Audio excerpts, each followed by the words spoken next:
Ladies and gentlemen, I think we just witnessed a rare Bungie W, or I should say Bungie Communication W. Of course, for those of y'all who may have missed it yesterday, or I guess today technically, they posted a TWID or TWAB, whatever you want to call it.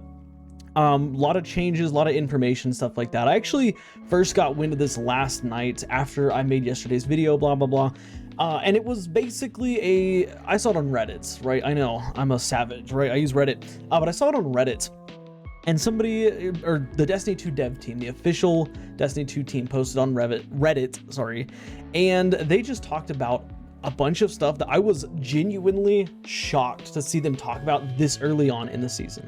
Okay, mind you, this is Wednesday night, like the launch had just happened on Tuesday. You know, people have been given their opinions and stuff like that, and Bungie actually listened. Shocking, right? But yeah, I was surprised. Bungie actually listened. Now, of course, I've got the TWAB pulled up over here, and we're going to kind of talk about this. We're not going to go over the whole TWAB here because that's not really what we do, but I just wanted to talk about the changes that they've listened to players to, because this is genuinely shocking, and I don't necessarily think that we should praise Bungie like, oh my god, like they're so amazing because they did this, because really this is standard behavior that developer teams should be doing. But it is a step in the right direction, right? So the first thing that I wanted to point out that Bungie did is they removed that starter pack from the Steam store. Of course, with the launch of the new season yesterday, they had this new Destiny 2 starter pack, which was, in my opinion, the biggest ripoff ever, and it was Bungie going back on their word. Basically, for $15, you would get instant access to Traveler's Chosen, Ruinous Effigy, Sleeper Simula, as well as like 125,000 Glimmer, and like a Ascendant Shard, just some materials and stuff like that, right? And lots of people were not happy about that, and lots of people were not happy, not because of the price, not because of that these exotics were broken or anything, but they were more mad that Bungie kind of went back on their word. Like years ago, Bungie said that the store, whatever you want to call it, they're never going to sell exotic weapons and exotic armor outside of, seasonal or expansions, right? Like, yearly expansions, seasonal content, stuff like that. They're never going to directly sell, in-game items that substantially can benefit a player, like exotics, like, unique weapons, armor, stuff like that. And Bungie releasing this starter pack with these exotics, and say what you will about the exotics, right? Like, whether they're good or not, that's not the point. The point was that they went back on their word, and they started selling for $15 these packs, and the Steam community went crazy because I saw some of the tags that were listed under that, like capitalism, greed, I can't remember some of the others, but those are like two of the first tags that pop up, the user generated tags, right? So that was kind of a big deal. Bungie came out and they basically said, yeah, we know that we were wrong. They gave us some kind of, in my opinion, a BS like excuse. They're saying, let me see if I can find it here. Hold on. I want to find the exact wording that they used. Well, actually, maybe it's not in the top. Anyways, look, they said that, they felt like it didn't encourage exploration, stuff like that, which I think that's them ignoring the actual reason, which is, the fact that they went back on their word. And I'll give it to Bungie. They have done a tremendous job of upholding their word from many, many years ago, back in D1 when the Eververse store first came to D1, right? Like, they have never sold exotics, exotic weapons. They have never sold, legendary armor sets. Like, they've sold ornament sets, but they haven't sold actual legendary armor sets, weapons, stuff like that. So props to them. They went back on that at the start of the season, and then they realized, oh crap, like this is not good. And here's the reality of it, the unfortunate reality. As much as I would love to say Bungie came to their senses and said, oh, you know what, you're right, this is wrong, we went back on our word. The reality is, the player backlash and the reviews that were dropping under Destiny 2 at the time that this was, or at season launch for this, is probably the main reason why they didn't, or why the main reason why they removed it. And they covered it in this blanket of, oh, we want to encourage exploration and stuff like that. No, like this was 100% players voicing their opinion, giving it negative reviews, stuff like that, and Bungie said, hey, we can't be associated with that level of controversy. We got to pull it. That's why they pulled it. But yeah, that was the first thing in the Reddit post last night they addressed, and I was actually kind of impressed that they addressed it so quickly. I figured, it would have been addressed in the TWAB at the very end, like finally, we removed it, blah blah blah. But like that was the first thing they addressed. Get the negative out of the way. But moving on from there, I don't know if players have ever seen as swift of a response as we did last night. Like obviously we got the full details in the TWID today, or the TWAB today, but last night we got some details on some changes that were coming in regards to, number one, Crucible, right? So yesterday's video, we talked about the state of PvP currently. Maybe I spoke too soon because Bungie is kind of backing up those changes. They said that, in the future, there is going to be a regular control mode that you can select to play. They just wanted to introduce Checkmate to introduce more players to it. And I'm kind of surprised.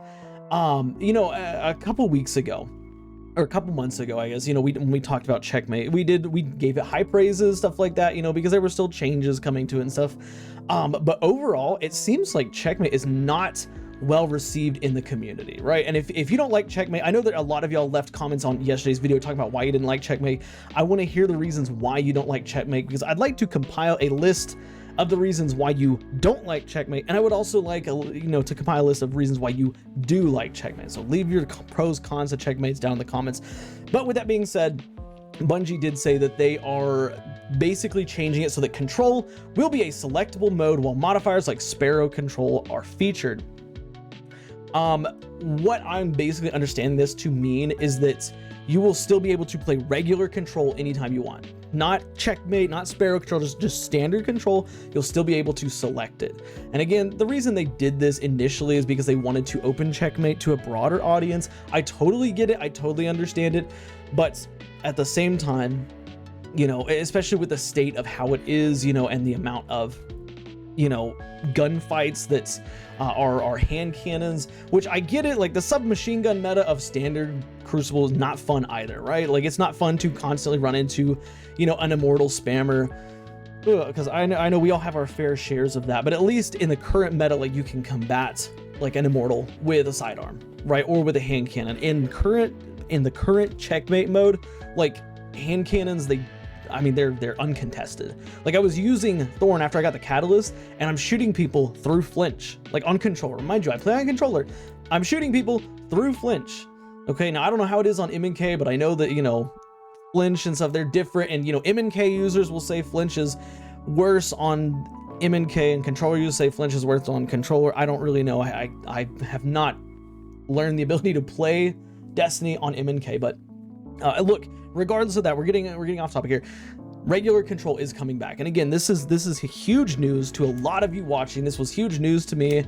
I think that they're still going to be testing and balancing things, because I still think that they want to shift the meta, so to speak, from using some of the elements of control and putting it into the standard Crucible mode.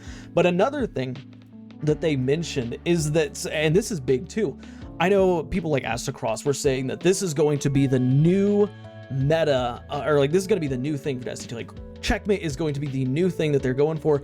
Bungie specifically said, where was it? I want to find it so I can highlight it here and read word for word what they said. But basically they said they have no intention on making Checkmate a permanent like feature. Now, does that mean a permanent feature for this season? Is it for the lifetime of Destiny 2? I don't know, but they did say that they don't anticipate on making Checkmate the like standard go-to mode, which I think is a good thing. And again, this is great that we're getting this kind of feedback this quick. Like I said, this dropped on Reddit last night, and I want to say it was like 6 or 7 my time whenever the actual like the post dropped. I think they posted something on Twitter too, but I don't use Twitter very much. Anybody who follows my Twitter can attest to that. But yeah, I think it is a rare W for Bungie to actually communicate this early on in the season and give us this much. I really hope that we continue to see this. I really hope that in the future we see more, updates and stuff as time goes on, don't know what happened with that. Sorry. There you go. You gotta watch that again. Don't know, I hope that we see more of Bungie just putting their, the fact out that they're listening and addressing things. Because here's the thing, like, it's very easy to say, oh, we're listening, we're hearing your feedback. Like, I hear y'all's feedback, right? I hear y'all's feedback, I do. But it doesn't mean anything's gonna change. No, right? It's not gonna change unless they're responding to it. That's why I respond to you in the comments. Like, if you leave in comments, I like to respond to people, right? That's what we need more of. We need more of the response. Hey, we hear that you don't like checkmate controls, so we're gonna have a regular control mode come in. Hey, we hear that blah blah blah happens. This is what we're gonna do to address it ASAP. But moving on from there, it was funny. They also addressed the let me get my phone out here. Sorry, I'm gonna get my phone out here. I normally don't do this on video, but I want to actually pull up the Reddit post. I saved it so I could refer to it a couple times. They brought up anti-barrier sidearms, because I know a lot of people were not happy about anti-barrier sidearms. And to be honest, I'm not super excited about anti-barrier sidearms. The reason why is sidearms, they don't necessarily feel that good inside of PvE, right? Like, I can't remember the last time I genuinely sat down and said, hey, I'm unironically going to use this sidearm, or I'm going to use this sidearm because it's a great option. Like, yeah, I've played with sidearms because, hey, it's fun. I got a Michael's Reverence that I like, and I played with it because, hey, it's fun, it's cool, sure, but it's not good. Let me see. Sorry, I'm going to read it here. Yeah, so they brought it in because, the reason they brought in anti-barrier sidearm is because of a new sidearm archetype that's coming to the game, which is the rocket sidearm that they alluded to back a couple months ago when they were talking about the final shape. Now, full disclosure here, I could have sworn they said this sidearm archetype was coming in the final shape, right? Like, I could have sworn that they had said that this rocket sidearm was coming in the final shape, but now they're saying it's coming tomorrow with the new dungeon. So I'm pretty excited about that. I'm pretty excited to try it out. I think it's going to be special ammo. And the reason why I say that, of course, is because many of you may have noticed when you're going to craft weapons, or when you go to your weapon, not inventory, the collections, and you go to legendary weapons and you go to special weapons, there's a new category for sidearms in there. That's why I think it's going to be, it's going to be a special weapon, which, if it's rocket powered, depending on how strong it is, blah, blah, blah, like, I think that's going to be completely fine. I don't know, like, I like that they're going with the anti-barrier sidearm because they want people to try out this new thing. But if we're only getting one this season, and it's probably going to be in one spot or the other, it's going to be in kinetic or it's going to be in energy, right? So, like, I don't think it's a great idea for Bungie to bank on everybody and their mom wanting to use this new rocket powered sidearm, because, with anti-barrier. And I know there are a vast multitude of exotics that you can use for, anti-barrier, like Wish Ender, Arbalist, and you can also use subclass keywords, Strand, Unraveling rounds, Volatile rounds, Radiant, all these things. Yes, they do give you, like, anti-barrier rounds, but they did address that, as one of the concerns players had, is why are we getting anti-barrier sidearms? And they addressed it. The reason why is because we're getting a really neat sidearm tomorrow. Now, I have seen some leaks on this sidearm. I don't know how true they are. It looks like it's going to be building into the Void kit, and it also looks like it's going to be a little handheld crossbow, which is pretty neat. I'll let you go figure it out. It's called Buried Bloodlines. There you go, Buried Bloodlines. If I remember, I'll put that text up on screen, but you can go Google it yourself. At any rate, they brought up the Blind Well as well, or the Blind Well 2, I should say. And this is something that's, I guess I don't share the same sentiment that a lot of players feel about Blind Well. Me personally, I was really excited that Blind Well was brought back with new loot, new rewards, stuff like that. Like, I was very, very excited. Like, whenever it said, hey, go do Blind Well, I was kind of like, oh, like, okay, like, I'll go do Blind Well. Like, I didn't have an issue with it. But also, before this season started, I haven't touched Blind Well, oh my gosh, I would say literally in years at this point. Like, I didn't know this. I don't know how long ago this change happened, but I didn't know you could launch Blind Well from orbit. Like, the last time I played Blind Well, you had to fly into the Dreaming City and run to the Blind Well. But they are changing it, or they did clarify that they wanted to make Blind Well part of the first mission first week's mission, so the players know that there's new loot and stuff. By the way, the loot is fantastic. The hand cannon can get something really, really cool, Outlaw Volt Shot, which not even Nation of Beasts has Outlaw and Volt Shot. Like, the best thing you get on Nation of Beasts is like, for reload, mind you, for reload is like Eddy Current and Volt Shot. But if you like reload and then you like Volt Shot, there you go, Outlaw Volt Shot. But outside of that, they got a lot of really cool rolls on those weapons, so I'm really happy to see those back. But they did clarify you're not gonna have to be spending a lot of time in the blind well. Like, there's one triumph associated with it, and then after this week, you won't have to worry about it anymore. Other stuff, I mean, I think that's kind of it. We talked about the PvP, we talked about some of that stuff. I think this whole TWAB from today and the posts that were created last night across various media, you know, like I said, this is a rare Bungie W. This is Bungie doing something that they should be doing all the time, and hopefully we see more of it going on in the future. Hopefully Bungie learns from this, you know, give them the positive feedback. Say, hey, we like that you're doing this. This is one of the reasons I make videos. When Bungie does something right, I like to say, we like this, because that's my way of giving feedback. Your way of giving feedback is, you know, on media, you know, just make a simple tweet, like a retweet something good, you know, just do stuff to show the Destiny 2 team that, hey, I like the changes that are going on, or I like whatever's happening. But with that being said, of course, I want to hear your thoughts. Like I said earlier, on Checkmates, what are the things you like about it? What are the things you don't like about it? It's really, I really want to know those things, because I want to kind of, like I said, take a list of the positives and negatives of it. But with that being said, that's it for this video. Drop a like if you enjoyed the video, or if it helped you out, or if you just want to be nice. Subscribe for more daily Destiny content, and do me a favor, watch the videos you see on the end screen, because for whatever reason, YouTube thinks you'll like them. I'll see y'all next time. Bye for now, guys.